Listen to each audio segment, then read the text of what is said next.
Plant kawayan, puno ka ba? Sabi ng kawayan, I'm a grass, I'm a grass, I'm a grass. Giant woody grass nga lang. Grass? Ganyang kataas? Ano ka ba? Bakit siya tumataas humahaba ng ganyang kahaba? Anong sikreto niya? Auxins. Auxins ang salarin. Alam niyo ba kung anong auxins? Kung hindi pa, makinig ka. Ang auxins ay isang phytohormone or plant hormone responsible for cell elongation. Cell elongation.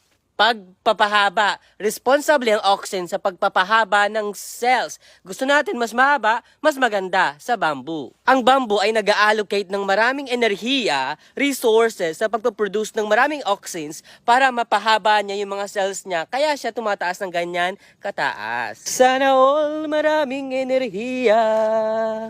Oo nga. Bakit nga siya grass? Bakit hindi tree? Node, internode, node, internode. At ang laman ng internode na yun, empty. Hollow ang gitna nun. At para masabing puno, kailangan solid wood. Katulad nito. Tabi apo, di man manuno. Ang kawayan din ay namumulaklak isang beses lang sa buong buhay nila. After noon, mamamatay na sila. At hindi ito katangyan ng isang puno.